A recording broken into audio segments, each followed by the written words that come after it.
Okay, so here we're going to work with symbols in Flash. And I would like to start off by opening this Flash ActionScript 3.0 file. Remember, the white area is your stage.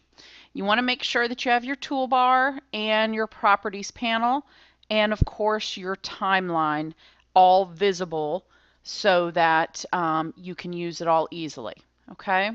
So we're going to start by creating a simple graphic.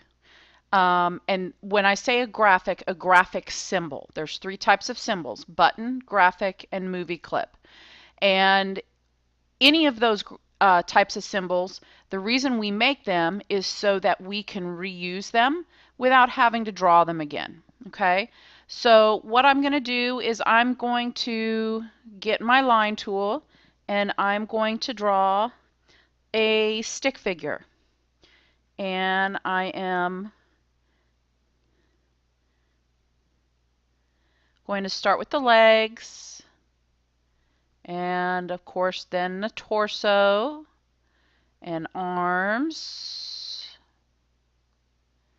and then the head.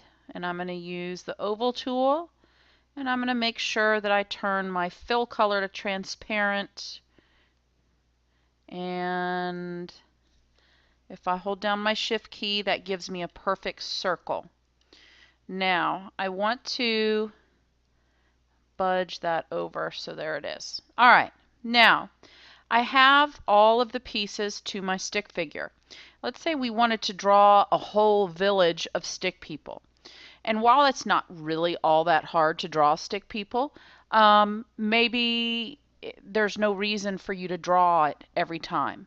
So you saw how I selected it. Okay, I used my black arrow, the selection tool, and I just simply drew a little marquee around it to select it. Now, when I drew these, I drew it in merge drawing mode, and I know that because two things. Over here in my properties, it's calling it a shape, and because I have all these white dots on it, that's showing me that it is a shape, okay, drawn in merge drawing mode.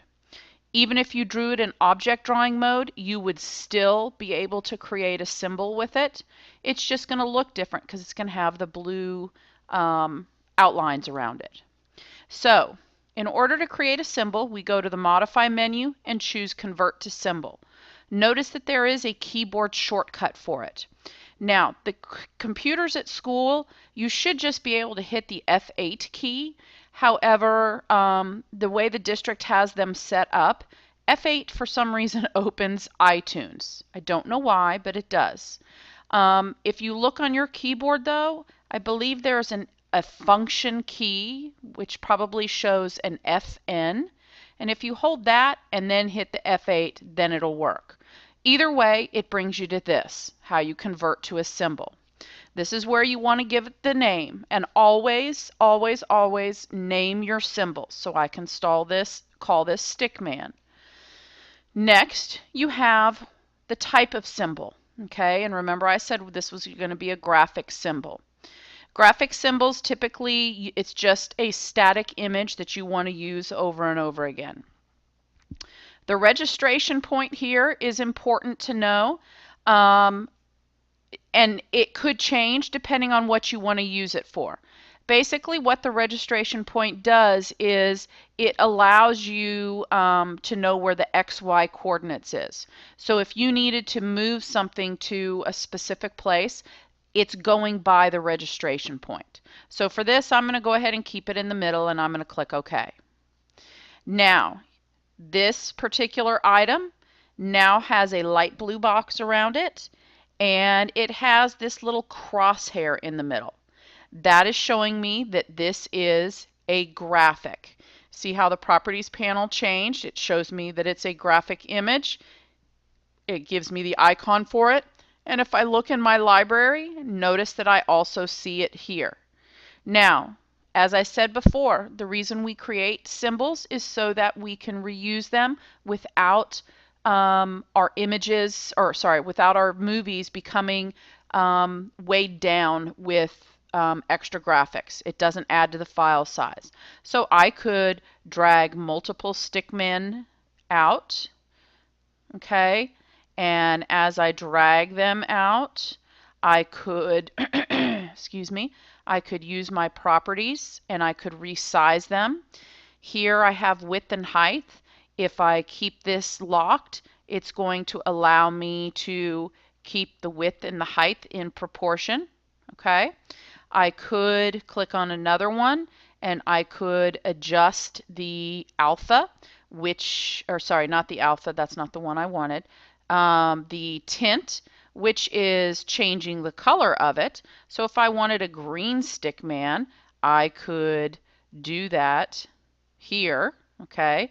Obviously I can change it to other colors as well, okay? But on that particular one, I have a green one. I could use my free transform tool to rotate. Whoops. Okay, so all of this works with just using a simple graphic symbol that I can pull from my library and use. Go ahead and as you work on this and create your graphic symbol, you just want to keep one on your stage for right now, and you can put it in the lower left corner. Then you're going to want to save this as period number, last name, and symbols. Make sure you save yours in your school's folder.